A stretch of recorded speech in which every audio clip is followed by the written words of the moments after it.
Session that we have, we listened to eminent speakers today. So now we will be having a panel discussion on Finance Commission and Devolution of Funds. So in this panel discussion, the session organizer will be Professor Srinivas Vadanam, sir, Dean Faculty of Social Sciences.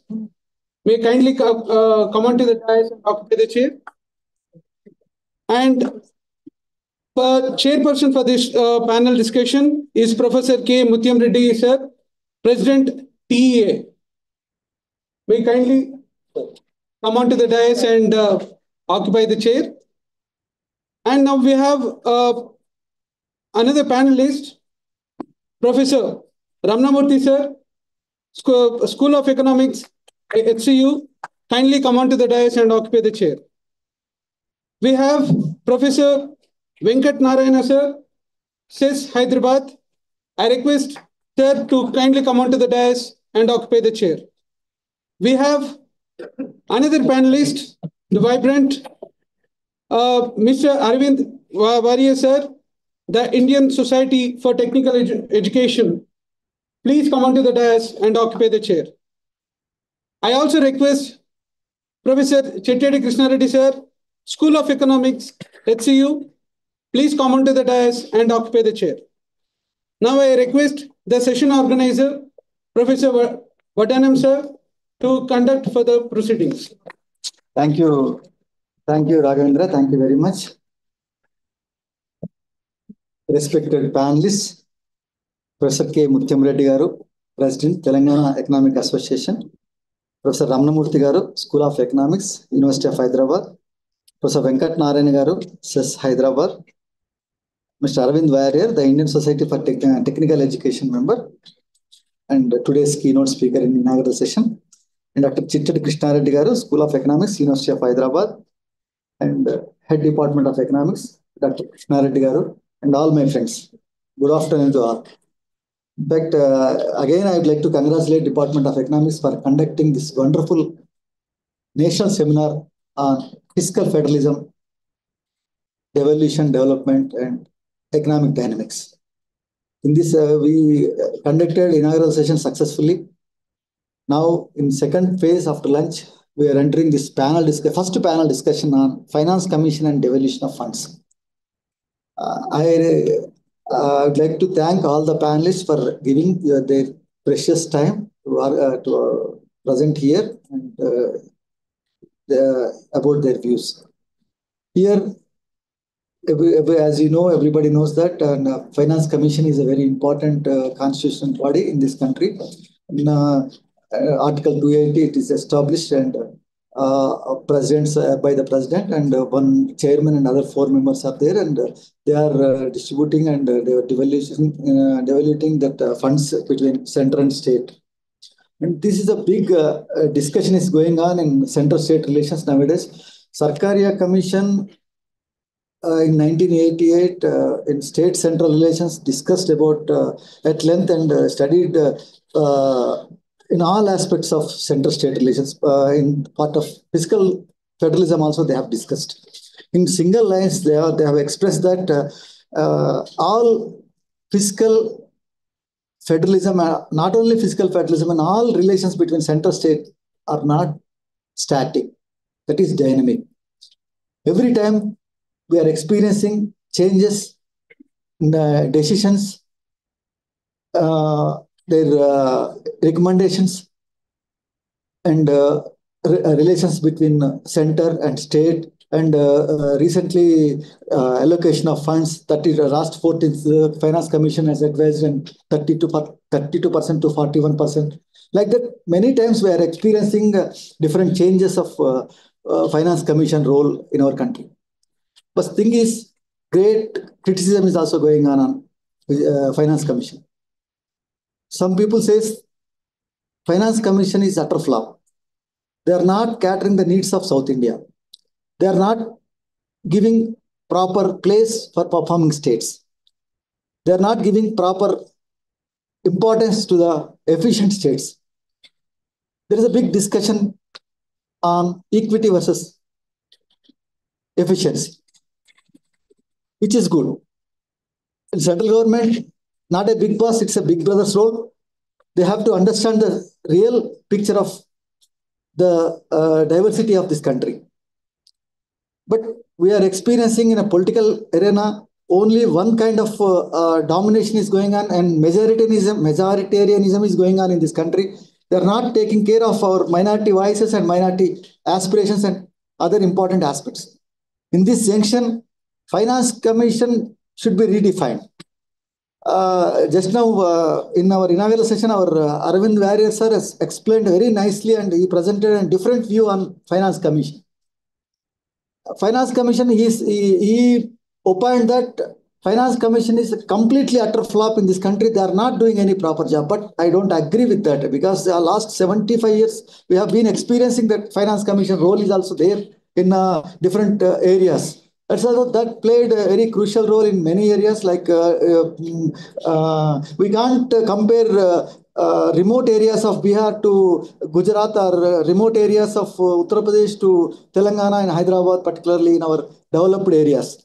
Like that, Finance Commission should be placed in a proper manner, should be redefined, and should take a different way, different path.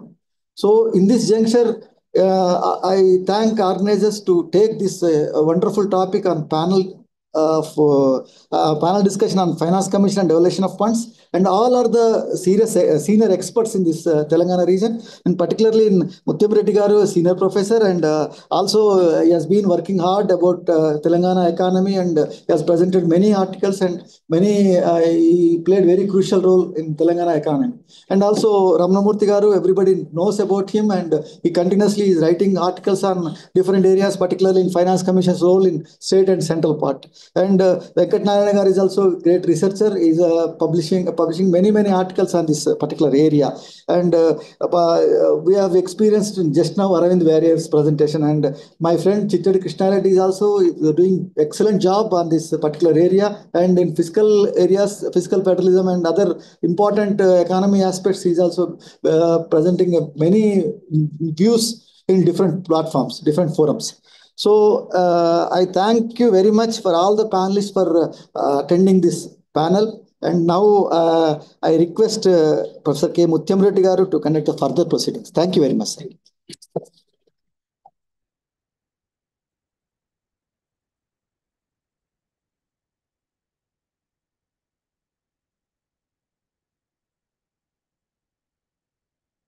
Thank you, Srinivas Garu.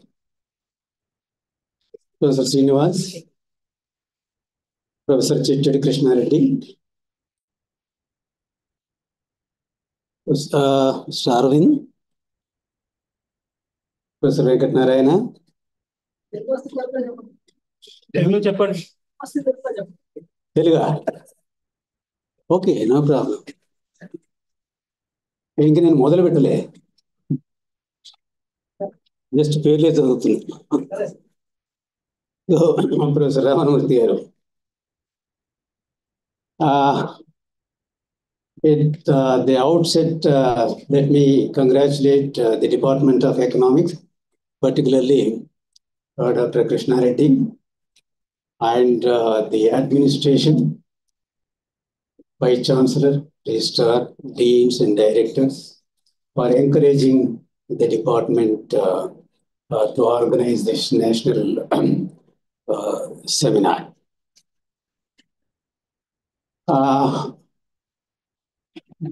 Dear participants, I'm happy that we have a panelist of very active academicians. I'm also happy to say that Professor Ramanamurthy has published an article today on the editorial page of Andhra Jyoti Daily, which brought about many things about the Finance Commission and its limitations, etc. Professor Srinivas has come to certain conclusions about Finance Commission. We are not supposed to Sorry. So when we are going to discuss the issue, the end of the discussion will tell us what the Finance Commission and its responsibilities and all. So as Professor Srinivas said, the Finance Commission is periodically constituted by the President of India under Section 280 of the Constitution. And its term is for 5 years. And what is the purpose? Purpose of the Finance Commission. So to define financial relations between center and state governments. And individual commissions operate under given the terms of reference, which are different from commission to commission. The terms of reference are not same for all the commissions. So it differs. So the most recent commission, Finance Commission, was constituted on 31st December 2023 under the chairmanship of Arvind Panagaria. And the Finance Commission shall make decisions or recommendations on what? To distribute the tax proceeds between the center and the state. And also it looks into consolidated funds, which out of the granting aid of the revenues. And at the same time, as session organizer also pointed out, it is not away from no criticism.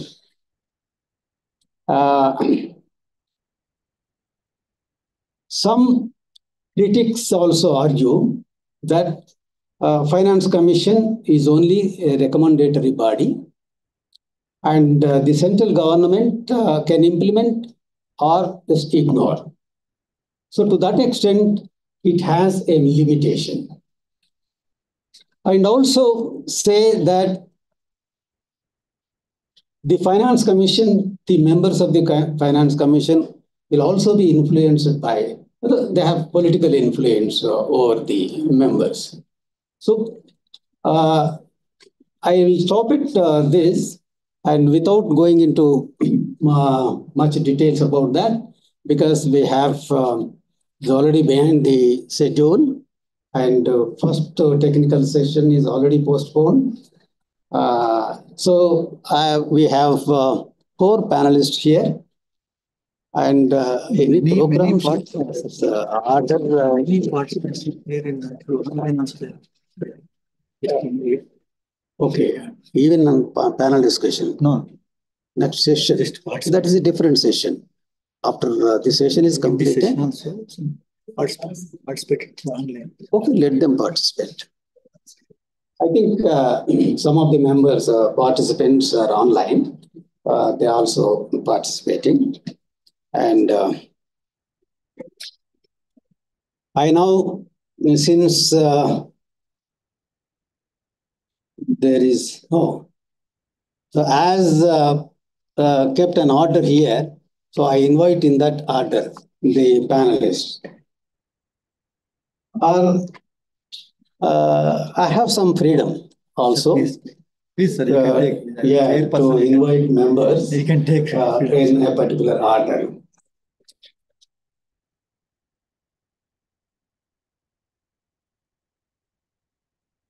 I now invite. We have a panelist, Professor Ramanamurthy, School of Economics, Central University, Hyderabad.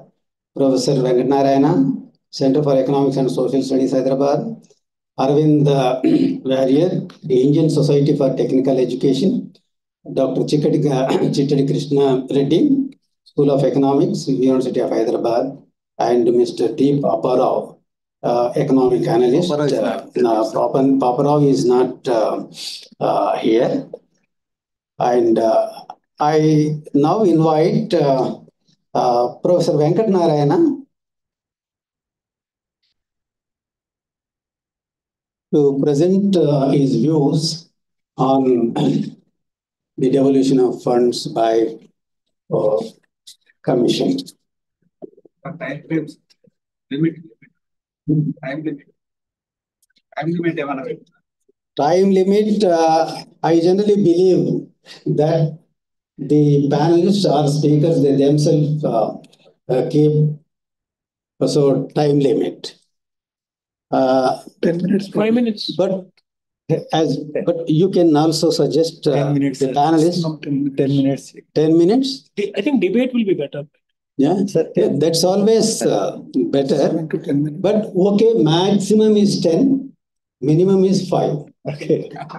So you can present in between. Okay. Okay, thank you very much. Debate, right?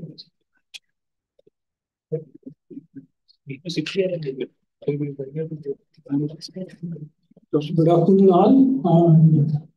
Good afternoon, Professor Mutyamreddy garu chairing this panel, and Professor Srinivasa and my co-speakers and distinguished participants today.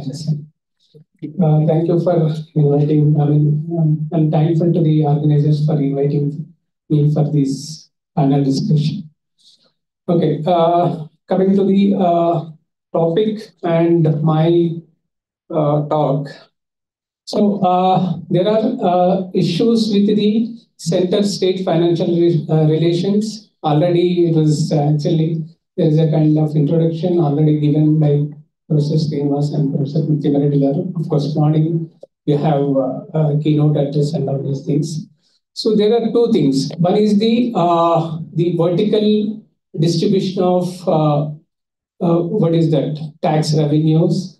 Given the constitutional framework of federal structure, there comes the issue of vertical distribution of the tax resources, revenues that are collected by the center and then that are entitled for their states.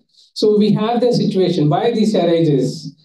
We have in our federal structure of the system, we have like the 60% of the revenues are collected by the accrue to the central government in the form of different taxes. Most important thing is the income tax and corporation tax. These are the two major tax revenues that are part of the tax revenues of the total tax revenues in the country. Okay, the 60% of the revenue accrues to the central tax revenue, and then only 40% are collected by the whatever the tax proceeds that are collected by the states, are only 40% of the total tax revenue of the country.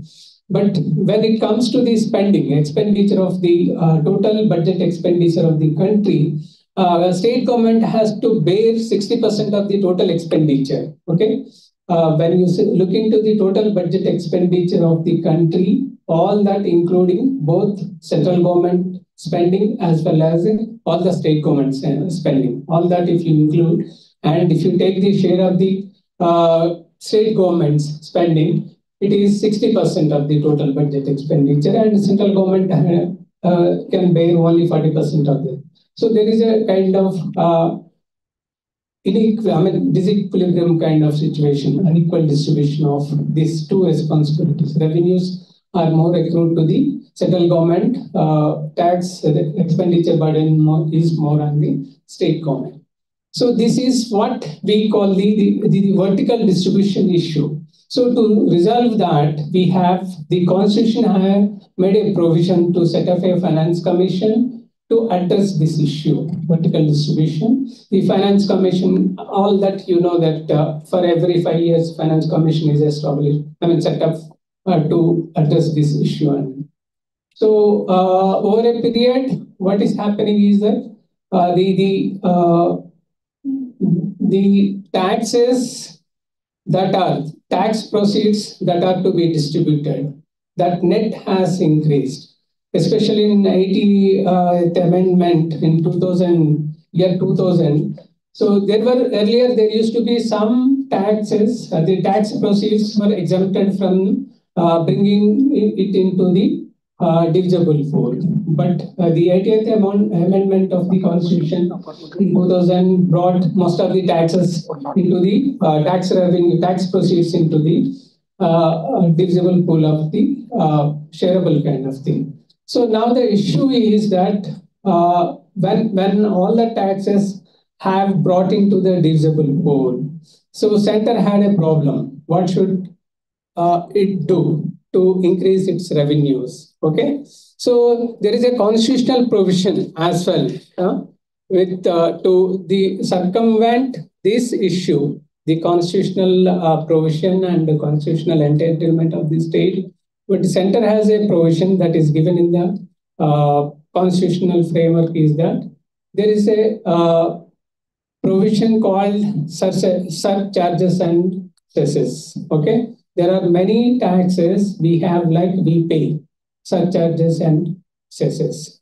So if you look into that part of the, I am just focusing on that part of the thing. Okay, other speakers may be looking into the other Finance Commission obligations, but this is circumventing the Finance Commission. Okay, the cesses and surcharges are not part of the purview of the Finance Commission. Okay, Finance Commission is nothing to do with this. The revenues accrued to the as part of the cesses and surcharges that is levied and collected by the central government, and all these revenues are at the disposal of the central government only. There is it should not be. I mean, it is not shareable with the. I mean, there is no obligation for the center to share this revenue with the state governments as part of that Finance Commission distribution or anything.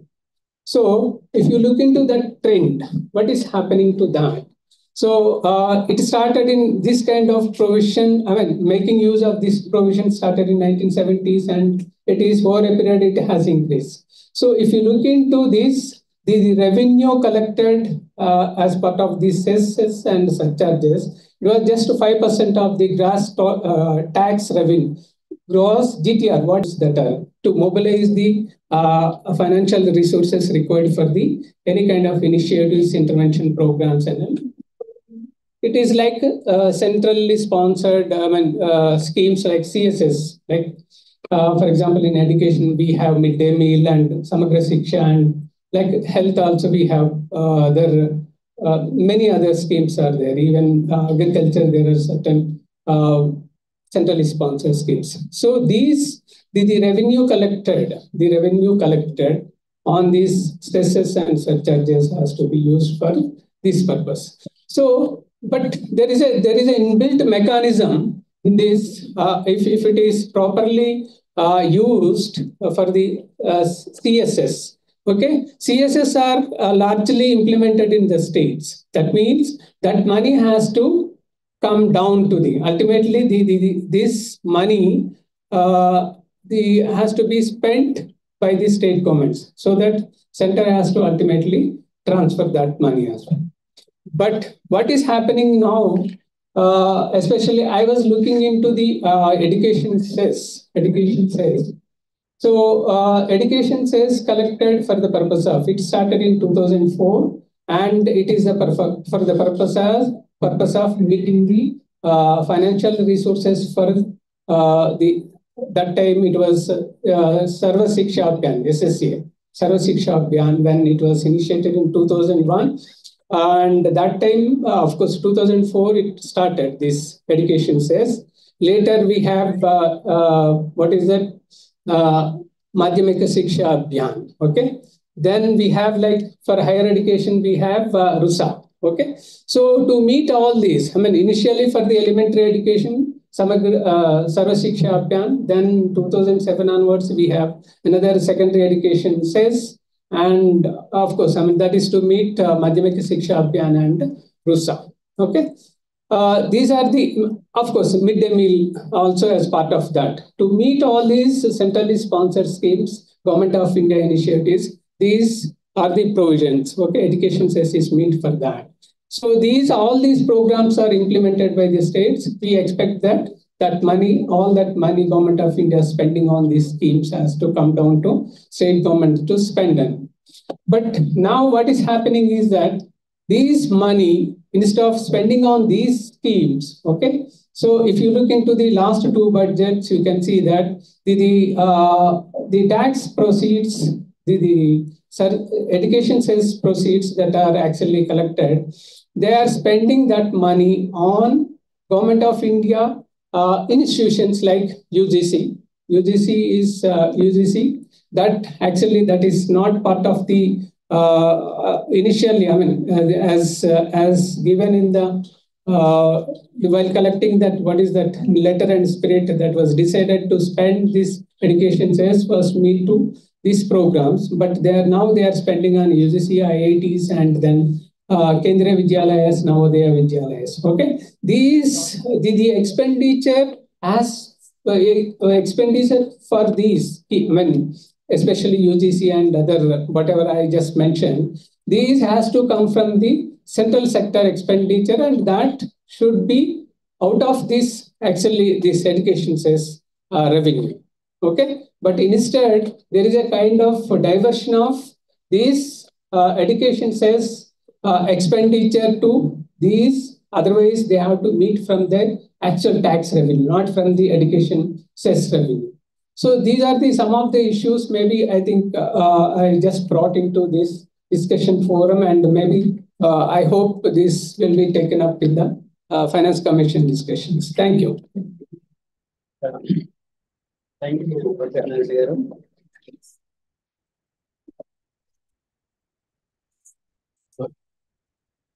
Thank you. Reserving comments. I now invite Krishna Reddy.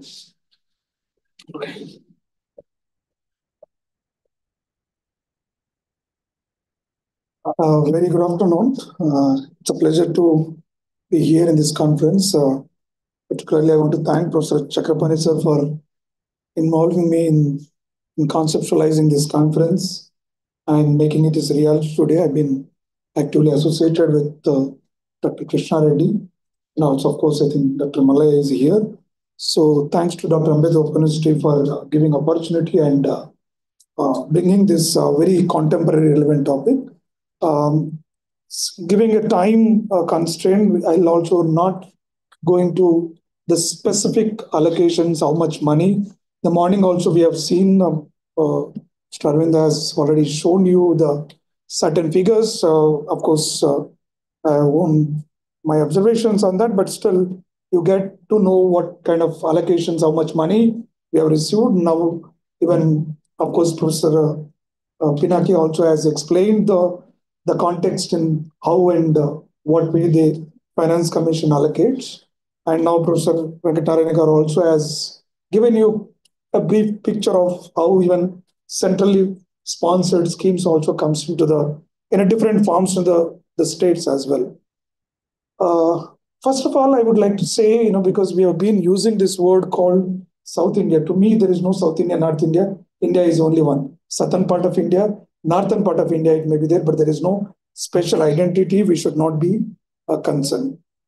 And again, one more important issue one has to look at, when as a country as a whole, when whether the southern part of India is contributing more towards the common fund, or the other parts of the country is contributing more, I think the kind of the debate, the discussion which is I'm looking at getting into more of little in the context of hatredness or the negative aspect of it. Why I'm saying this, particularly as we all know, even if you take any states alone, I'm sure in the state of even Telangana, we had a debate that certain funds are going only few constituencies. I mean, the state revenue significantly has been allocated and spent towards certain constituencies or certain parts of the state. So I think these kinds of debates will never end it. Okay, so the kind of debate we are trying to take that, we are contributing more towards the national pool, and in return we are receiving very less, to me is not such a making in that. But definitely we can ask certain methodological questions like the population criteria, which also I do agree that having an higher population, giving more funds, has to be rethink. Certainly, because we are working on the equity and efficiency. Probably in the 16th Finance Commission, because these days, if you observe last one decade, any public policy, it involves all the citizens, where you can always contribute right to the respective commissions so that they can also review the entire formulas, and people are making public policies with involving the various stakeholders of this country. So similarly, now, when it comes to the question, where is the social equality we are talking about? When we are talking about revenue sharing, tax collection share, then how, as a country, we should progress? In this country, we have been implementing with the social justice various schemes from the last 75 years. Since independence, if you try to look at, I don't want to get named certainly, certain schemes which we have been implementing in the context of social justice or the social equality. Okay. Now certain states are lagging behind. Of course, we do agree for the several decades now they are not able to perform. One has to look at what actually drives them, or what makes them to lag in terms of performance of indicator. One has to look at critically and see that how, as a state or as a nation, we can push towards our policies to make it that is more sense, so that the equal growth will take place. So in that sense, I think what we can do is, the way we are giving weightage for the population, or in terms of the states which are underperforming, we are allocating. We can maybe add another category, that the best performing states also can be some incentivized to show certain extent, because at the end of the day, the funds has to be come for the sake of the society, for the people of this country, right? So hence we need to design such a way where we can balance both. Because if you go on so-called meritocracy, the most performing, when we say that these are the states are most performing in the society, also certain groups of sections of society, so-called most performing better, right? And but there are groups which are inherently, historically, culturally as backward. So now we have to think, or we should ask even the Finance Commission that, or even the Government of India, particularly we have been even in economics very popular BRAOU states. I mean, this is nothing new to show Bihar is getting more funds, and even from my school days onwards, I am looking at the BRAOU states are more backward, kind of infrastructure is very underdeveloped. Okay, so of course one has to relook at that, where this money is going, how it has been utilized, how they are being spent, which has to be carefully, one has to look at and address certain issues structurally that the states can perform, whether it is naturally they are having any disadvantage, or it is lack of policy focus which is happening, or due to the political will or political instability is making certain states not to performing better.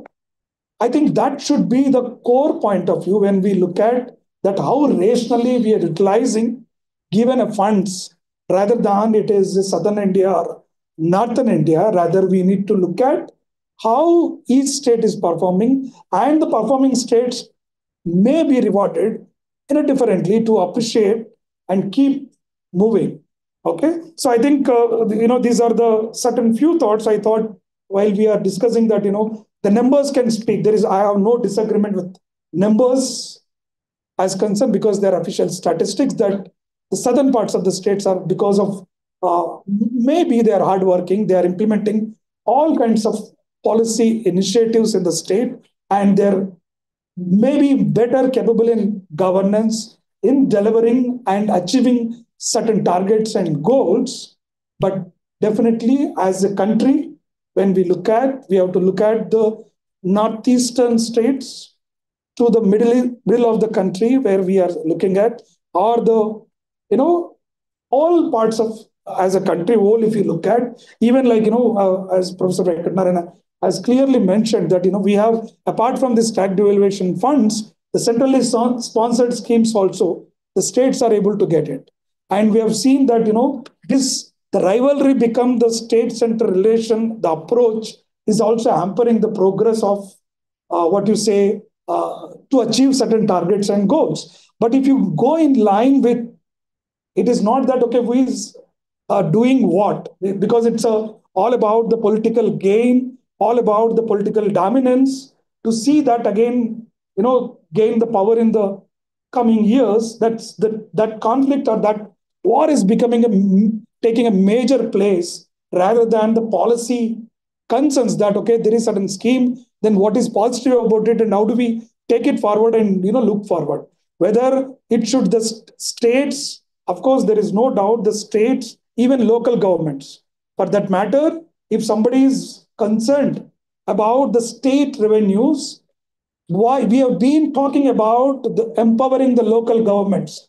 Our panchayats doesn't have any financial power. They are suffering with serious fund crunch in terms of development. But today we don't want to talk about that the rural or the panchayats to be more empowered with funds allocation. Like, look at now how much revenue is coming from the all section of society, and how people are been spending by the local governments. If you look at it, is the state is spending larger amount of the money at the interest of the state again, right? So in that way, I think I'll not go more about it. If there is any further questions, I will be happy to answer. But the key idea, what I'm trying to say, it is high time for us to empower the gram panchayats, the municipalities. Needless to say, states also has to be given more empowered with more flexibility in terms of your FRBM acts and the physical discipline is concerned. But the kind of an argument which we trying to bring, that South India, or which is, I prefer to use the Southern India, that getting it less funds. I think we have to be very cautious using such. Thank you very much. Thank you, Krishna. Hello. Yeah. Let us limit ourselves to the reality and the information, actual information and data. Let us not make general comments. Thank you, Krishna. I now invite Arvind Warrior.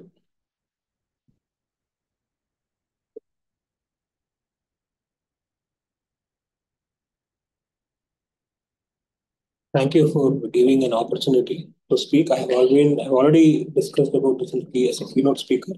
So I'll just give a basic idea what I want to discuss. So one thing I feel is that in fiscal federalism,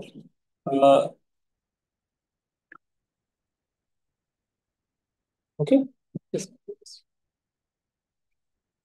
Okay.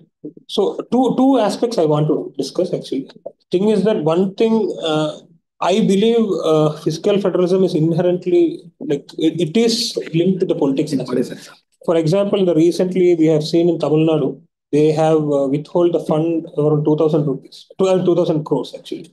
So this is actually detrimental to the union-state relationship.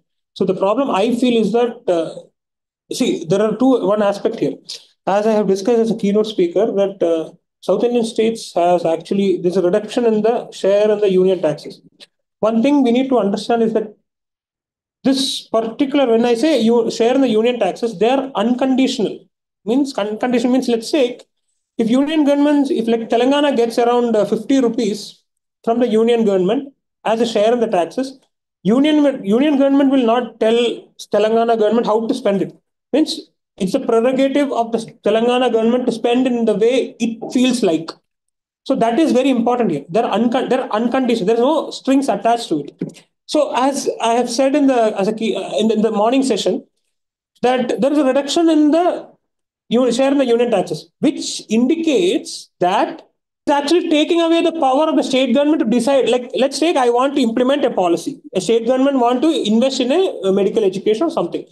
So let's take, it want to invest, if it gets a share in the union taxes, there won't be any links attached to it. For example, if like we discussed about centrally sponsored schemes. They're generally for large states, it's 40% for the state. I mean, 40% the states will contribute, and 60% is contributed by the union government. But that is different for hilly states. That is 10% by the states and 90% by the union government. But what I feel is that the central sponsored schemes are all strings attached.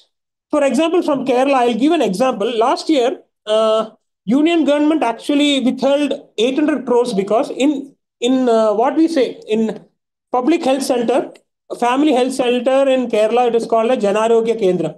That is the name that Malayalis use for public health center.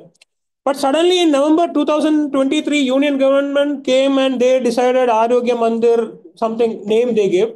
So they are telling us you need to implement this to get the funds. The problem I feel is that this money is the money of the Malayalis. They give it to, they pay taxes, and we are not getting any funds from the Hindi states. I believe that. So it is our money, the union government takes, we get a share of it, and they dictate us to write the name in the way they want.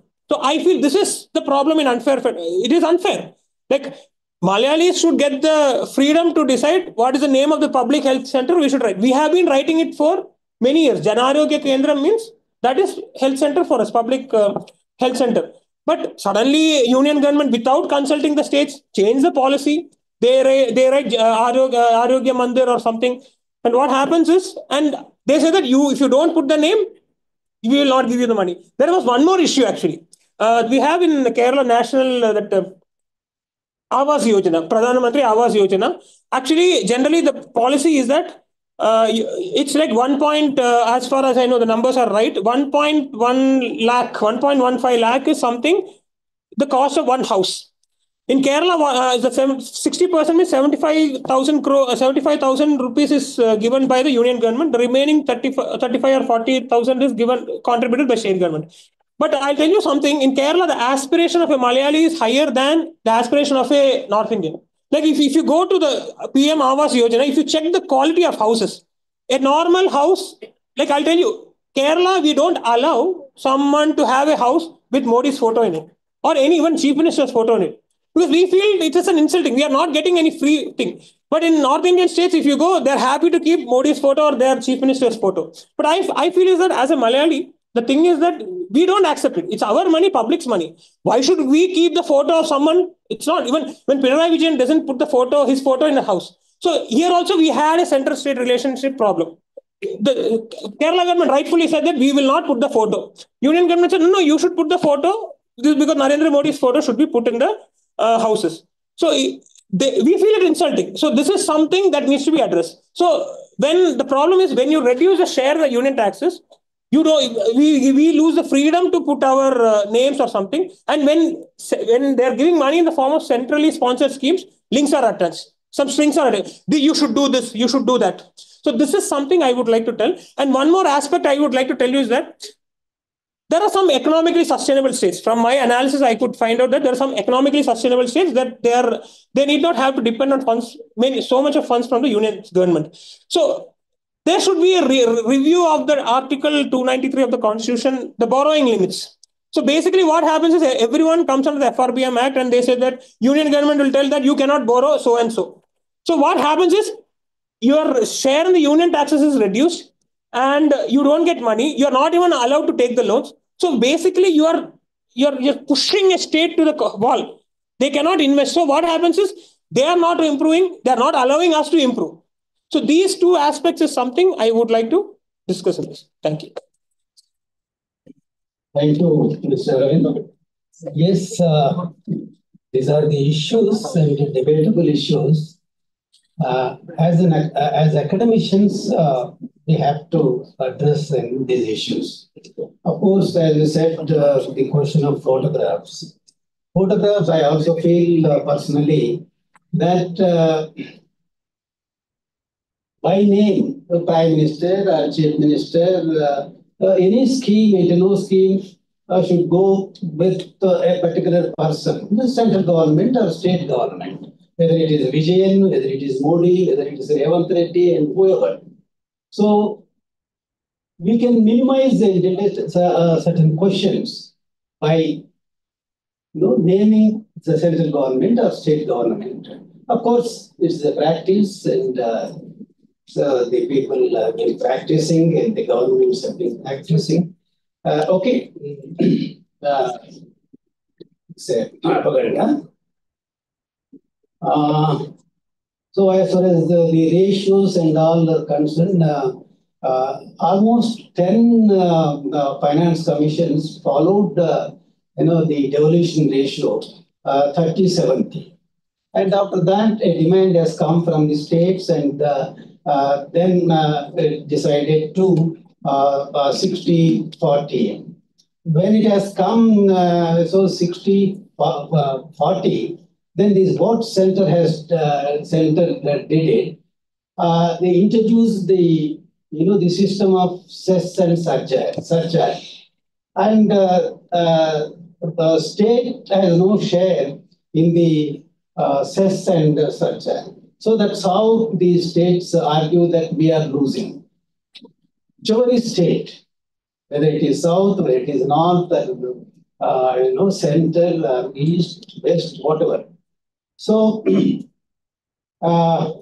there is no share of states in the cess and surcharge. There comes the question, and that's how also the population question. So depending upon the population, they distribute the funds and all. These are all they have become the questions. Every day we are witnessing the kind of debates states are arguing. Even if you are interested and not interested, but the debate is going on, as south and north. So well-performed states are losing, and as Krishna Reddy said, the BRAOU states. So how long the states, BRAOU states will be BRAOU states? So these are the various questions. How long the south should sacrifice?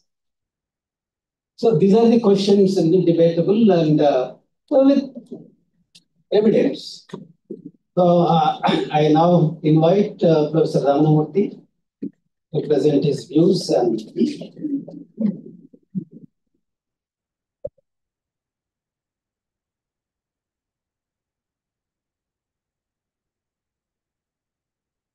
good afternoon all. I thank B.R. Ambedkar Open University, particularly Chakrabarti, my friend, who asked me to speak, and Dr. Krishna Reddy, who is the conference director, and all the panelists here.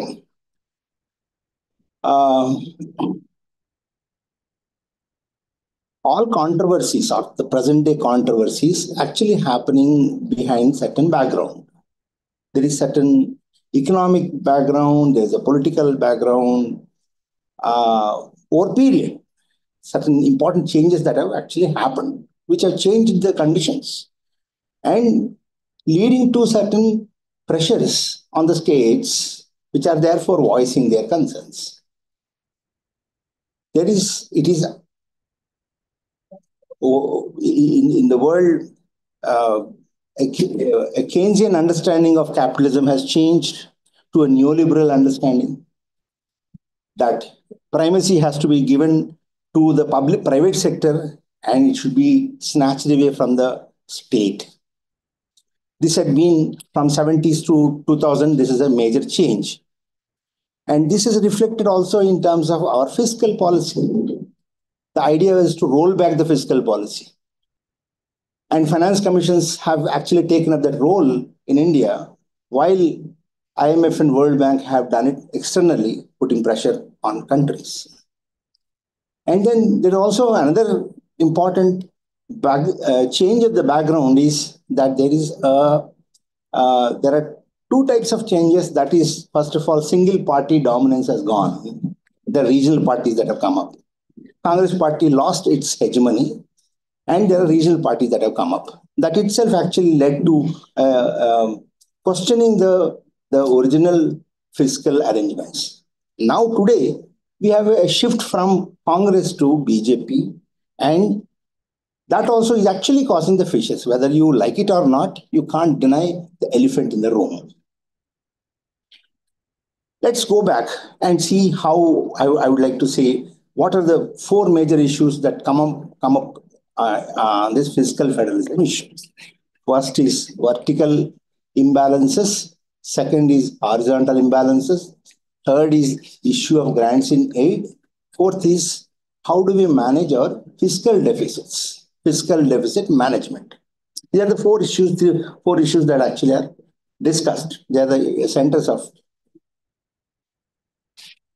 We are born, country is born as a unitary fiscal federal country with a strong state, because forefathers thought that there can be a possibility of secession of states. To prevent that, they thought there is a strong center. Politically, we thought, okay, fine. But how this translates into economic, nobody had much imagination. In the first Finance Commission, the central government used to command 80% of resources, and only 20% used to go to states. And more complicated, center will retain all the central excise taxes and duties and cesses and surcharges, and only income tax it shares, and states can actually have sales tax for themselves. And in this arrangement, initially only 10%, from 10%, every 9 in successive finance commissions, actually states started asking for more and more, and then and adjustments were progressively made. By 9th Finance Commission, it has come to 28%, 29%. Still, the development burden kept on actually disproportionately falling on the states. The different regional parties have come, and they came with different models of development. And the historical imbalances actually also have increased the process. But then the different regional parties have their aspirations, their promises to the people, and they think that they are democratically chosen promises. Whereas finance commissions are more technocratic institutions. Can finance commissions impose on the executive about their views? But finance commissions have always been influenced by technocrats who are actually influenced by conservative economic theory. They have their concerns or their fears or their cautions are shaped by their macroeconomic understanding. In that, there are diverse views, but there is a conservative school actually always been headed by the finance commissions. It's an interesting way how this has actually happened, because over period finance, there's a global integration of finance, and therefore, unless people of that thinking are actually appointed, then things won't work out. So there is a need to contain the fiscal deficit. There is a need to impose more austerity and etc. For this, a person of a different school of thought will not do. There is a clear distinction in terms of, I'll tell you how in a moment, in where this actually matters. But one second, going back, there is a progressive evolution of federalism, fiscal federalism. And finally, by 14th Finance Commission said that you have to raise it by 40%. And it was all welcome view. And states actually welcomed it because they all thought that they would get greater share. In absolute terms, every state is increasing, because this is a question of absolutes. It is actually relative shares. In the relative shares, 14th Finance Commission, they were disappointed because their share in the total consolidated fund is still, or the total, if you if you shareable and non-shareable, if you take together, their share still again went back to 30%. Though they thought in the shareable pool 40%, but if non-shareable pool is included, then their share is come back to 30%. So they thought this is not fair. And then 15th Finance Commission, in fact, played even greater havoc by changing the criterion of horizontal devolution. And there was no debate, hardly any debate. People actually understood only after that came into practice. And today there is so much of a hue and cry. I just came from Kerala for a massive three-day conference. In Chennai, there is a conference. In Hyderabad today, this conference. This concern has come because suddenly there is a realization in the last 4 years. And if this continues, it would be actually very disastrous. That is the reason why this concern actually has come up. And in the horizontal devolution, of course, there are always, it is not easy to do a fair job completely because there are natural differences between states. There are big states like Rajasthan, which is a big half is desert, and there are small states, and there are densely populated states, and there are highly backward regions, and there are states which have got some natural endowments, like Kerala has a boon from Gulf because of migration. I don't know whether they have any radical economic model, but I think the world has been very kind, and what they have invested in Gujarat, maybe in education, has given them dividends in terms of remittances. Kerala, Tamil Nadu got benefited from genuinely in industrial growth. Telangana, God's grace, no divine intervention, IT sector being here, and the indirect incomes that have come up. Otherwise, Telangana's performance will be much less, will be discounted, will have to be. Andhra is still lagging behind there, therefore there are problems. But still, within the pan-India, these states have relatively performed better for whatever models they have got. They have innovated, they have raised some internal resources, they put liquor money, they got liquor, they tax liquor, they increased their land taxes, registration taxes, whatever, but they did some improvements, and they did population control, greatly improved, because once population, if fertility rate comes down, family savings go up. Because family savings go up, family investments go up. Therefore, at macro level, the investment ratio will go up. And therefore, the higher growth rates actually happen because population is reduced. And this is very important, which the northern states have given up. They are not doing them. This is irresponsible, absolute irresponsibility. Their leaders have to take this blame. And today, suddenly, in 15th Finance Commission, if they change and say we are backward, therefore, they are backward for a very long time. And it is now for us to question that there must be a time limit. There must be probably some important fiscal commissions that should go into how they spend that money. Are they spending efficiently or not? Suggest certain important, as Krishna Reddy rightly said, that we have to go and then improve Bihar and UP. If they don't, then this mess will never be cleared. They have to improve their law and order. And Warrior has in morning said number of police stations that will improve the law and order. And if you don't, then no investment will ever go to UP and Bihar, because they will simply, Hafta Vasool is killing Bihar, the culture, business culture. There's no environment for to do business. Ease of doing business is very poor because there are so many goons, so many antisocial elements because of excess population, poverty, etc. If you walk in any road in UP and Bihar, you'll be stopped 10 times, say, Hafta. Smallest fellows. So you have to, these have to be cleared. This mess has to be cleared. Anyway, coming back. There is a problem so therefore, I completely agree with Mr. Warrior that he has come up with fantastic proposals to revise the criteria. That sticks, and we believe in carrots and sticks. So therefore, the criterion, the criteria which was fixed by 15th Finance Commission was a major mistake.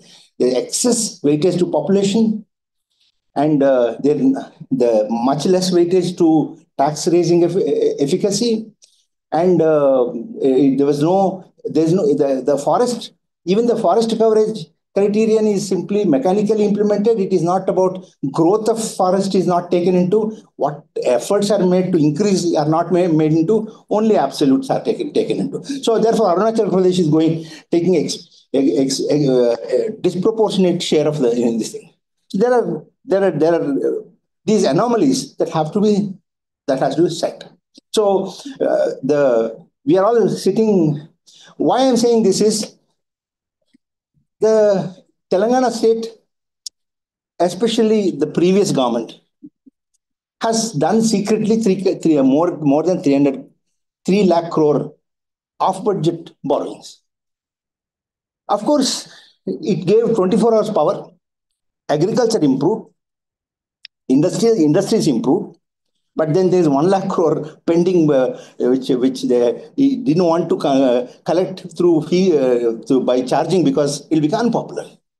And then it went for irrigation projects. And we thought that capital expenditure is very nice, and therefore it can borrow. But then one has to be very careful. Today, capital expenditures should be evaluated, and they can be misleading. They can be sources of corruption. And therefore, borrowing limits are. I'm for borrowing. I told even Congress leaders that don't try to criticize TRS that they are borrowing. Everybody has to borrow because the resources are never enough, and the level of aspirations you have actually taken the people to. You have promised everything. People are going to demand, and therefore there is a responsible way of borrowing. But borrowing should be done responsibly. Borrowing should be done transparently. You should have plans how you are going to repay it. Not irresponsibly borrow whatever you want and then say 5 years over and I'm quit my power. This is absolutely irresponsible. There will be, if all states do like that, then it will be definitely inflationary because we push money. At least asset inflation is happening unnecessarily because much of the money has gone into the hands of the rich people. Therefore, they're all buying land and this thing. No, housing prices have gone up, land prices have gone up, housing has gone out of common people's. Asset pricing also is bad. And similarly, there will be also inflation. And there will be bankruptcy. I mean, state has to repay if the deficits go on unendingly, then repayment will cross more than 50% of your budgets. You can't even pay your salaries. So therefore, you cannot go unendingly. It should be done moderately. And therefore, now there are proposals that the FRBM Act should be relaxed from 3%. It should be raised to 4%. Even central government is in the mood to do it. That whole idea of the fiscal deficit has to be 3% of the center, and the states have to be 3%, and 6% should be the Lakshman Rekha, is actually not based on any sound economics. Because the idea is that the whole idea is based on the idea that the total bank credit is about 10% of the GDP. In the 10%, if central government borrows 3%, state governments borrow 3%, the rest 4% are on average the private sector is borrowing. So if you take more credit from the banking sector, then private sector will be denied, the crowding out effect so-called. But modern banks don't work like this, and the credit is not a stock. Credit is a flow. Bank credit can be created on the pages of the computers of the banks. And according to the demand, it will be elastic. And if there's no demand, it won't grow. If there is demand, it grows. Even if there is a demand, nobody can stop banks from giving. No central bank, no reserve bank can stop. But it all depends on whether the enough aggregate demand exists or not. So therefore, to have this 6% limit is not necessary. They can relax it. Yeah. And shall I take 2 more minutes? We have till 4 o'clock the session is supposed to be, right? I don't know. Huh? No. Am I right? That's what mentioned in the program. But we plan according to that. If you give a schedule, you must stick by schedule. If you don't shoot out suddenly say, no, bro, you can. Huh? 2 to 4, but 2 to 4. it is time to be. Okay, there are 45 minutes. I don't think there'll be, there are 45 people in the auditorium. Okay.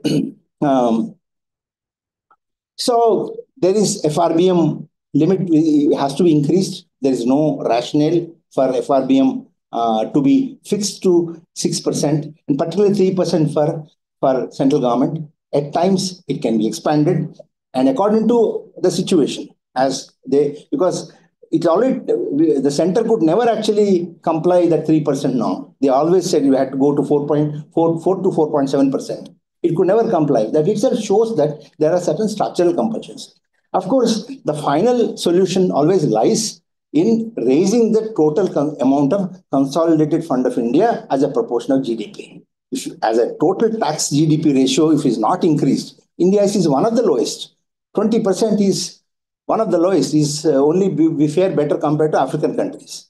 But this 20% of GDP, if you tax, and then with this 20%, you can't meet the aspirations of the people and even developmental needs of the country.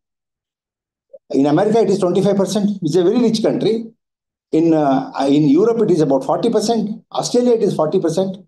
So unless we raise it to 30%, we can't really solve these problems. The problems of vertical imbalance conflict will keep on coming. The problem of the conflict of horizontal devolution conflict will continue because states are under great pressure to have more funds because people are demanding more and more services. Already because of FRBM Act, all governments have stopped doing recruitments in public sector. Only in Kerala is little better. In all state governments, we are paying 70% of our salaries. Exactly. So all state governments actually stopped recruiting because of this FRBM limit, because they are not allowed to borrow. And therefore, the FRBM limits have played a major role in cutting down what? On education first. In all states, education in India actually collapsed. We are nowhere to actually, this country has got no future unless you revive education. So therefore, the money should not be borrowed and wasted. Money should be borrowed and should be spent responsibly. And there must be a major discourse. And also, we need to have much more decentralization. And it's a very important thing where in Kerala, the extent of devolution to the local bodies, I have not seen anywhere else. Krishnality rightly said, because 14th Finance Commission was very kind enough to say that it allocated some funds directly to local bodies. Otherwise, local bodies were languishing. But then there must be planning. At village level, planning should be there. All villages should be given equal justice. We have not gone. That also is pending. But all this requires resources. And resources means you have to raise taxes. Our tax GDP ratio is low. And unless we solve this, then the fiscal problem cannot be solved. Thank you very much. So, Professor Ramanamurthy. So these are the issues related to the finance commissions and devolution of funds and definition of funds and modalities related to distribution of funds, etc.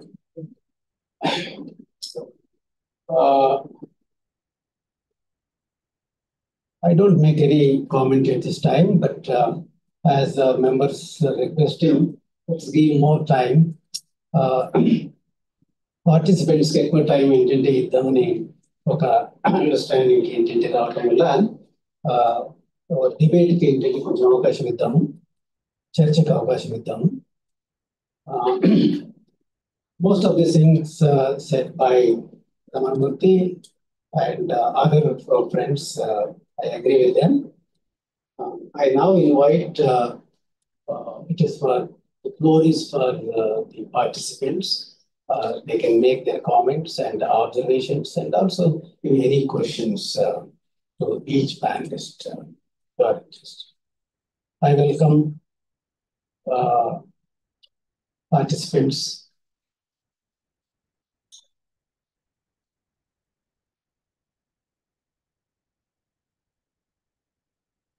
తెలుగులో చెప్పండి అని అన్నారు ఇంతకుముందే. అంటే problem ఏమైనా ఉండేనా, questions లేవు అంటే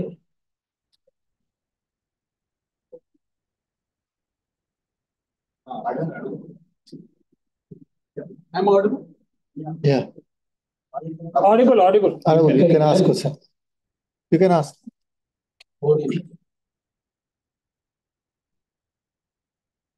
Sir, this question perhaps is to all the panelists. It's up to you and who can answer this question. The question is that now everybody now is talking about federalism in India. It's very good, very happy that at least we are now discussing this aspect. It's because that suddenly this planning commission started allocating funds to various states, and now various states are now getting consciousness that we are now getting very less funds. And it's certainly not a new debate. It's been happening over the years. But suddenly, every state is now thinking on these lines. They are getting less funds because they have a less population. And of course, the states and which perform better, and particularly the southern states, such as Telangana, Kerala, of course, and the states perform better. Questions answers ని మనం కొంచెం తెలుగులోకి మారుతాం. Okay. It's okay. Let him. Yeah. So my question is that if states such as Telangana and Andhra Pradesh and other states from southern India, they performed relatively better in controlling their population. I think we should celebrate this point. We should celebrate this point. Now, instead of celebrating this point, now everybody is talking about raising the population again. And look at what happened to Andhra Pradesh Chief Minister recently, and he went and he gave a inaugural address, I believe, to a couple of audience, saying that now we should raise population. Now, when who is giving guarantee to that? And if you are raising our population, You can ask a question, we'll answer. Yeah. If you answer, we'll answer. Yeah, no. My question is that. Don't give the answer. No. I've answered, sir. I'm presenting my view that instead of debating on this, and on the one hand, in the political structure, political circles, people are actually dismissing this point that the states which performed better, now they are overruling this point. And could you please elaborate on this? ఎవరన్నా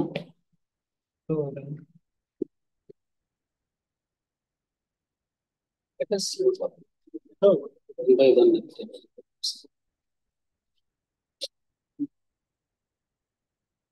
Actually, most of us, we get a clarity on the issues also. Yes, he consolidated all the presentations. He gave some of the answers, and he came with the alternative model. And except Mr. Reddy Garu has to tell something because. No, I would like to answer that. See, Let him come. Okay. Please come. Yeah. no, I'll answer that. May I request a chance to answer? Okay. Sure. I think it is a power. Chief Minister Chandrababu Naidu said it. It's more provocative because today, if we ask our wives to produce 4 children, my wife will take a broomstick and hit me. Okay, it's not men who produce children. It is women. It is a decision of women. In the north, there is no such freedom for women. How many children they have to produce? Their father-in-law, their mother-in-law, they will decide. Here, at least thanks to the education, etc., some decision-making authority. Otherwise, women, it's a burden of reproduction labor is on women. How can you ask? Chandrababu Naidu should have shame. Maybe it is a joke, fine. But if anybody is trying to go more than that, then Chandrababu Naidu should produce first. I'll ask Lokesh to produce more children. And it's not simply that, but it's also simply about women's labor, because men never shared the housework proportionately. Therefore, the joy of raising children, men had, women had the pain of raising it. So because of that, women don't want it. Their careers get affected. Every woman's career is affected because of there is a motherhood penalty on their careers. So without having any consciousness into it, casting is absolutely nonsense. Single answer. Answering your question, the point made by Chandrababu Naidu is actually relevant from the TFR point of view. TFR of Andhra Pradesh is around 1.5, it's actually population is declining. So Telugu civilization will become most extent if this is continued. And one more thing regarding that, the problem is if you want to increase TFR, you need to reduce the cost of raising a child. If you go to a school fees, the fees is very high. See, most of the people, middle class people, they enroll their children in some CBSE schools or some high level private schools. How many of you see people enrolling in a government school? So the first thing is we need to improve the quality of government schools. Then we need to provide crèche facility in workplaces. These needs funds. Again, the devolution funds comes into the picture. So these are the things. If you want to increase TFR, merely saying produce children, that doesn't work. You need to have the framework behind it. First thing, number one, reduce the cost of raising a child. Second, improve the quality of government schools. Third, provide crèche facilities for women in workplaces. Yeah, to address again, first I'll address Professor Maheshwar's question. I think, I've already made one observation that, giving weights to population has to be relooked at.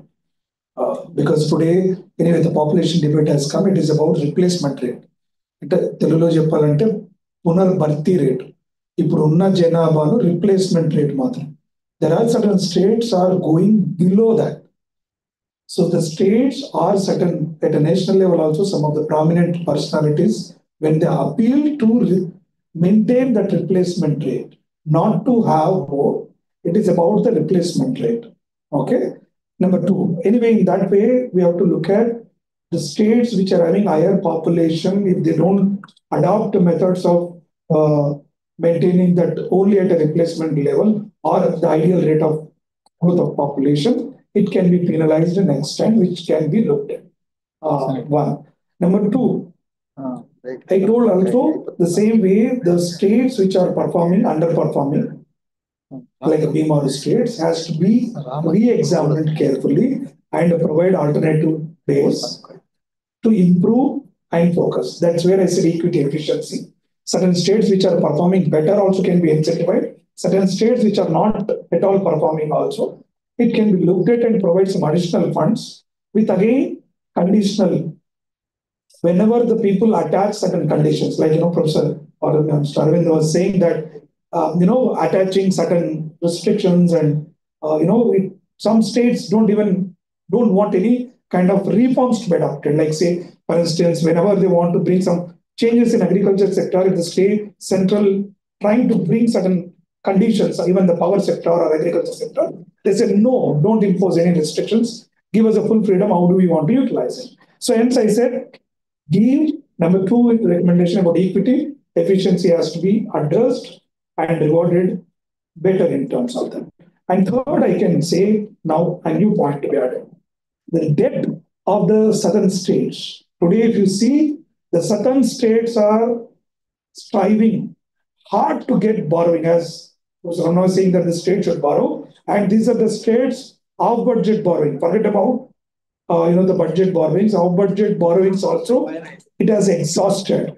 Most of the states, particularly be it Tamil Nadu, Andhra Pradesh, Telangana, an extent Kerala is decent enough to promise certain things which are not going to improve the lively condition. But these are the states which are going aggressively on so-called welfare schemes, which is not empowering them so far.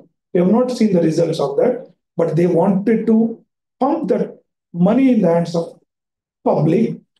Like I said, they have created in the four promises. Now they exhausted all resources, including sale of land. Okay, whatever the government's own, they have exhausted. Now what is there? Fight with the government, the central government, that give us our funds or allow us to borrow more money. But tomorrow I can assure you, if the central allows you can borrow up to 5%, then they're happy. But how these states are going to recover the debt also has to be answered. The states, these are certain states who are performing better in terms of so-called indicators, you are top in the debt also. Not only in the per capita income, you are also top in the debt. So this debt, how long you will take, how you are going to repay, what extent you repay, or how long you may take to repay, if you have a plan, because certain states may not be performed better, fair enough. Look at their debt and look at our debt. And I think in the Finance Commission also, the debt portion probably has to be taken into account and reward for that as well. The higher the debt, you get relatively lesser funds because you are borrowing away. So probably in that sense, we need to look at, idealistically. Then I think, we expect the idealistic results. That's where the point is, whenever we look at only one aspect, we are limiting our understanding, our focus in terms of, again, whether you or me. I can tell you one example. You can even verify the fact. Today, the local governments receives funds directly from the central government. Whatever it has to come, its share to the local government, panchayats are receiving on time to their account. But whereas the states still many pending bills which remain for them. Okay, so in that sense, I think the people has to be cautious, and it's all about priorities. I would just want to, sir, again, may not agree with Professor Ramna, but see the recruitment linking with the the limiting fund. I think it's not great idea because the states not spending so much money on various other things, but education becoming a priority. Instead of you can cut it across at an expenditure, focus on the education, the recruitment. I think that will give us a longer returns. I think the states also has to relook at, particularly certain states, the way their spending pattern has to be looked at properly. Then I think we could see the better results. Not only the present, the development and growth, even that growth, the development can sustain only when we focus. Yeah. Okay. The girl wants to ask some question. Ask Adagama. So just a doubt regarding the population which you have been raised. But till now we have been divided into North, South, and India, and we are still struggling with the competition between North and South. Will this kind of competition regarding the population and other things, rather than looking into the why youth has been thinking to go out abroad rather than staying in this nation? Will this lead to any kind of development? Brain drain, yeah. He is also having. Two things I want to get the clarification. In the most of the talks on federalism, we are not stressing enough on wealth tax or anything like that. Seeing the inequalities and these discussions are also, we are not stressing on that point. Only a few political parties and only a few exceptional members they are doing stressing on that point, because Sir has also mentioned in terms of collection of tax to GDP ratio, we have been very low compared to most of the countries. And another thing on expenditure aspect also, we are giving same limits to every state, 3% or 3%, different levels of limits to a state, because even deficit spending, Sir has raised the incomes and both the expenditures both are high for some states. So when it is the productive, the nature of the expenditure is productive, the deficit spending limits can be also higher. So the different level of limits for different states can be planned, and the expenditures also can be planned properly in a way the funds will be provided to these kinds of expenditure based on their own needs, because the same needs won't be there for same every state, because how PMAY, most of the funds can be utilized by the states who are not having housings. So the expenditure allocation, expenditure rules can be also implemented based on the states. So on that point also, I want kind of a question, comments of the panel members on these points, on these. Already, I got the question. Yeah, I can also, Sir. I agree with you that the tax GDP ratio has to be raised. So how do we do it? Many people suggest that given the extreme inequality, And some people, at least 3 to 4% of the population have actually accumulated more than 25% of the national income. And the wealth inequality also is huge. And so therefore, two types of taxes can be imposed. One is wealth tax. Second is estate tax. Estate tax is imposed when inheritance. If I inherit 50 crores from my father, then a tax has to be put on me because I have not earned that money. And similarly, if there is wealth tax is on the extent of wealth, not only income, but total wealth I have. So that in the present generation, when it's passed, estate tax. Third, property tax. House property taxes have to be revised, which is actually the responsibility of state governments, which they have not done. Because that's unpopular, they have not done. But they also have to raise their own resources. And the other part is how do we rationalize the spending of the money? People, how do suppose that, let's say Telangana state has borrowed on some of the most unproductive projects like Kaleshwaram. If it is, then you have to pay. We have made the sin of electing a government which has spent the money, and then for the rest of the next governments have to keep on paying. So therefore, our borrowing limit has to be, now we must have exhausted our borrowing limit because for whatever the sin which the previous government. I agree that different governments should be allowed to borrow differently, but there must be some planning. But planning is abolished in the country, either at the central level, not the state level. There's no planning because planning they thought that planning is socialism, therefore we should abolish.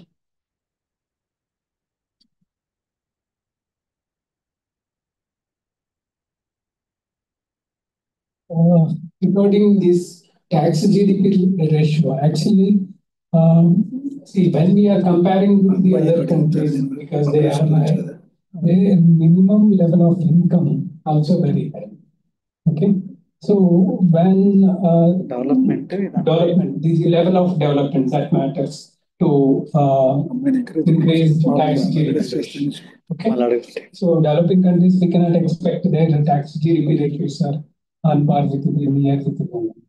So depending upon the level of development, this goes on because the tax base increases, net of the tax base.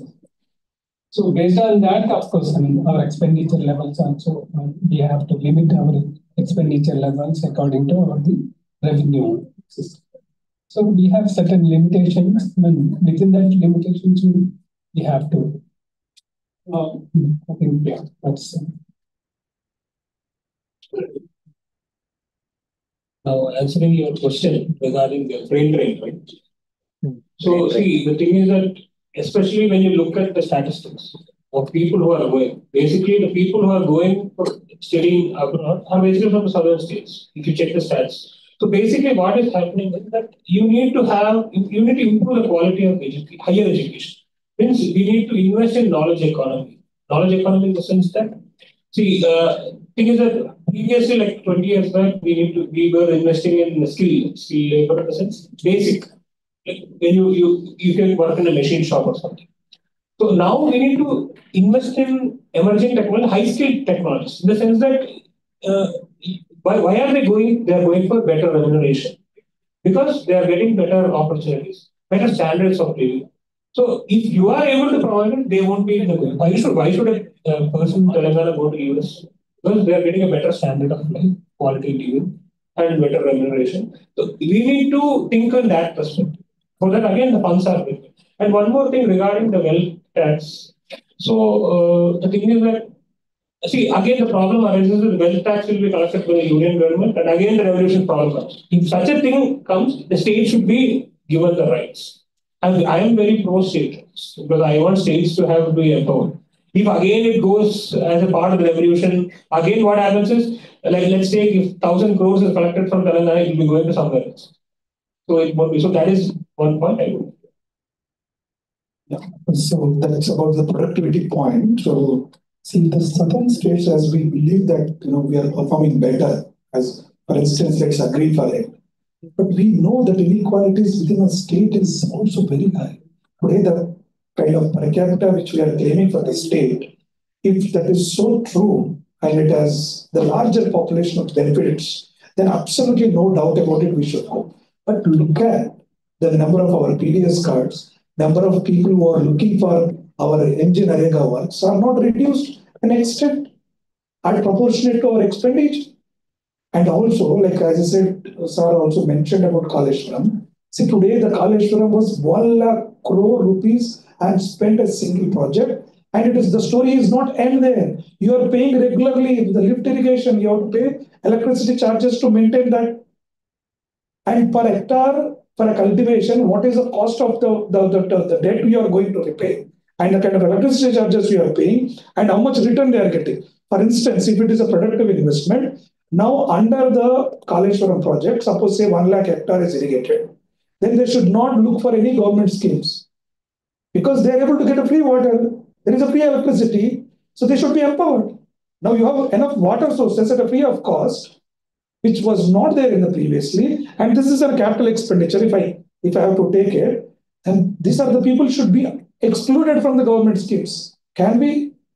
Do you see that this expenditure has yielded some extent where we can exclude them? No, that's the story because they create a story which is everyone else is good, everything else is good, but it is not so. The inequalities within the states also is increasing drastically. Per capita might be very good, very attractive, but it is not particularly to the rural areas. So that's the reason we are saying that, these wealth tax also, there are a lot of studies, even, the recent data, if you see, people are migrating. All this rich class people, the moment when you trying to propose, they're just leaving the country, selling of everything and running away. The recent past, the number of out migrants, wealthy people, has increasing, drastically. Country like USA is inviting, please come with a 50 crore, you will get a golden card now. So people are, the moment when you're trying to impose all kinds of taxes, there is a threat. I'm not saying that we should not impose. Definitely we should see how we can charge because the inequality is so high. We need to, think about imposing a wealth tax. I saw rightly proposed about that inheritance taxes, at least some extent, to start somewhere, probably,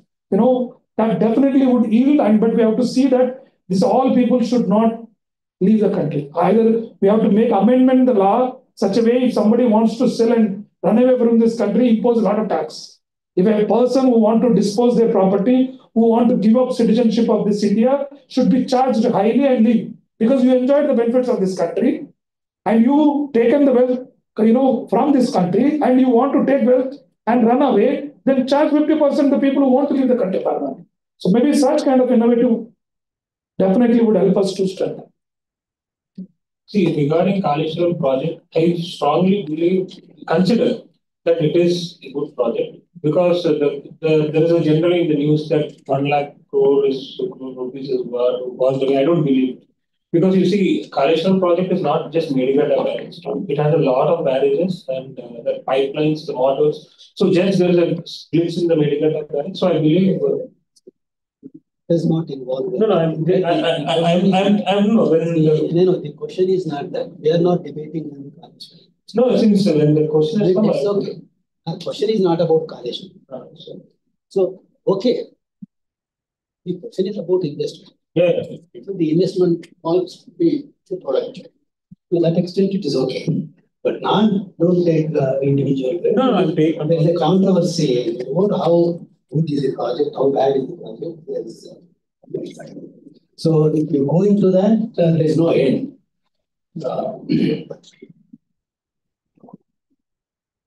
Any question?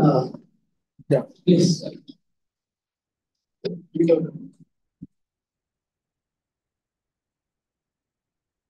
Sir, two words have caught my attention, that is Panchayati empowerment.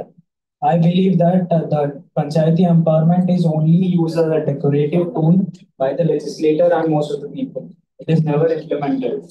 And my question is that physical federalism in India, when it will be reaching our grassroots level, will it be a reality ever, or it will be becoming a victim in the hands of the playing game between the center and the state?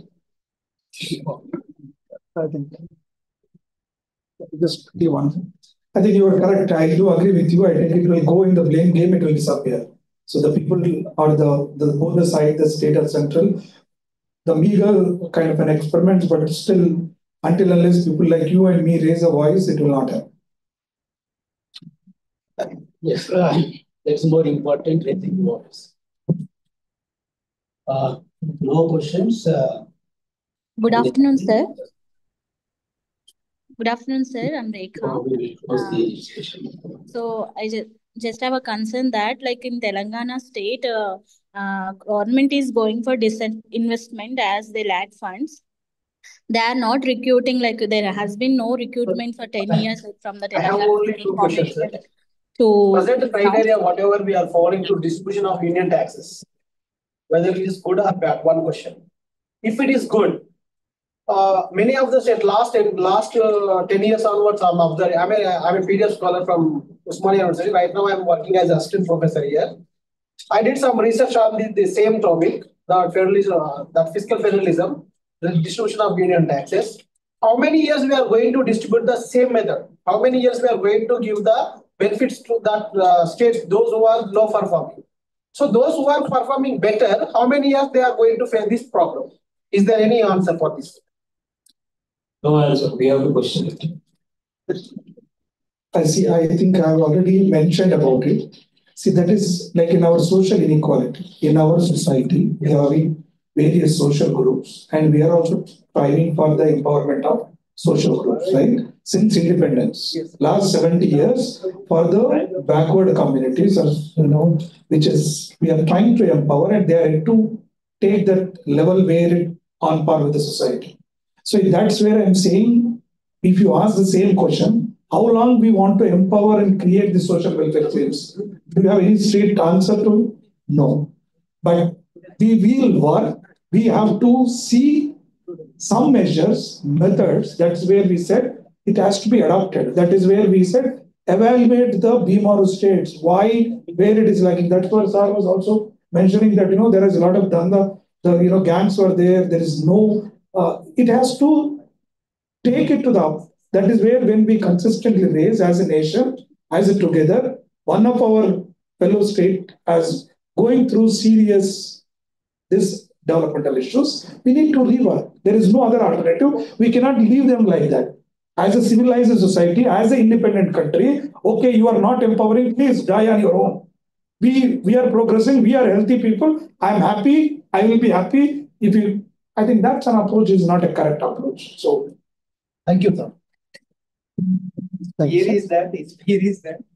On the population basis, if you are going to use more and more, that all the culture will be more. No, the population part we have. There is a problem, one more problem. See, when you look at the delimitation that is going to come, they are going to be politically empowered. There is no incentive for them to perform. So that's the reason no answer for us. We have to question. You raised a very important issue. On this inequality, which is already existing, the inequality started with the 15th Finance Commission, shocking level. Suddenly, the southern states, they suddenly lost their share substantially. And if on this, and then that's all, there's nobody to ask, nobody to answer, you try anything, nothing will change. Now, if the delimitation happens, if the South India's representation in the parliament comes down, and relatively, in some cases, absolutely, Kerala is going to lose 4 seats. There are some states in will lose absolute terms. And South as a whole is going to lose relatively. And now you give it 20% or 10% and 90% not. And if you can capture power in the northern states, you can completely, this is the stark reality which is staring at us. That you can't solve any problem. There can't be any democratization. There can't be any federation. There can't be. Somebody will dictate terms and you have to keep on listening. So delimitation, therefore, is another danger which has to be seen along with the fiscal federal issues. Certain conditions are must. It should be stalled, as everything else is. When people question, politicians leave. So that's the reason this seminar is for that purpose. The people are questioning. Because past 7 years onwards, some of the states getting high, they are taking high shares. That's Some what of the states. we have been discussing about that. That's where already discussed. Today morning we have been discussing. I also It's answered. 70 years actually. Sir. Okay, last 75 years, the same story is repeating. It is not just limited to, but as he said and said, the very danger. So the delimitation and etc. Based on population evolution, all these things may cause, southern states some problem. So there is no dispute about it. So the center should be fair to the states, and states also should be fair to the local bodies. So go on discussing these issues since long. But it evolves. When academicians and civil society is silent on many things and many days and many years, the same thing will go on. So yeah. At least the change has come. We are questioning it now. At least the change has come. We are questioning. We are conducting seminars on it. So I thank all the panelists and for their presentation and also for their answers. And I hope the participants are satisfied with the answers by the panelists. Thank you very much, sir. We had different wonderful thought pro. Thank you very much, sir. We have been experienced different views, wonderful thought-provoking presentations. And from the panelists, thank you very much, sir. I'd like to express my sincere thanks to all the panelists, Mutyam Reddy Garu, Ramanamurthy Garu, Venkat Narayana Garu, Krishna Reddy Garu. Before taking break for tea, I request all the panelists to accept our felicitations programs. Please, I request Dr. Krishna Reddy Garu to come over to this and conduct the program. Is it necessary? Sir, please. This is a customary thing of the house. You should make certain things.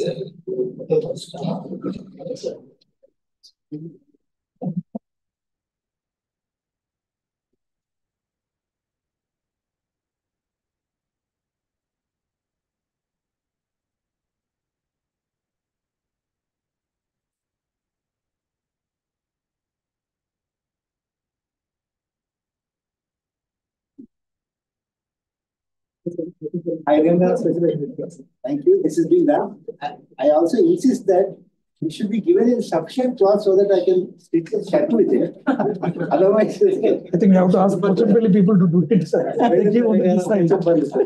Otherwise, I can't make a dupatta. I don't need a dupatta. If I'm given a use as a towel.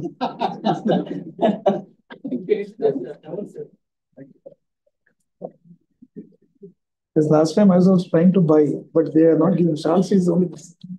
Otherwise, you have bed sheet. Standard size, sir. But in Nalgonda, they gave, and I got this thing.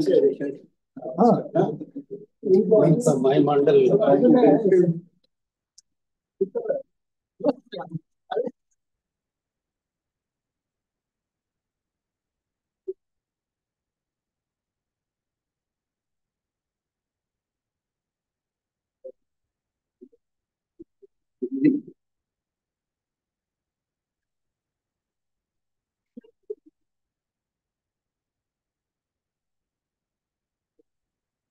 Thank you,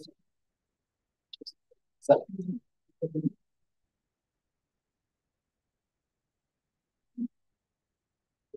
Department.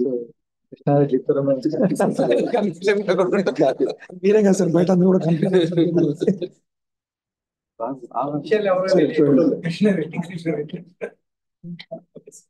కొన్ని invitation మేము కూడా feel అవుతాం sir. మా department లో ఇద్దరు కృష్ణారెడ్డి అని, ఎందుకంటే sir మీరే వేరే అనుకోము మేము, మా దగ్గర part of our university.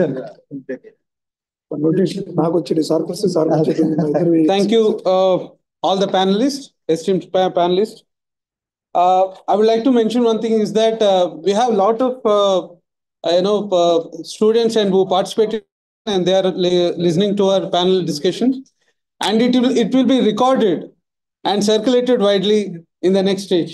Yeah. So it's actually a live link, so it will be recorded in the portal as well. So now we shall take a break for tea, and again we'll come back soon so that we can start next technical sessions. Right? So be stick to the timings and please be here in say 10 minutes. 5 minutes enough. Okay, thank you. Yeah.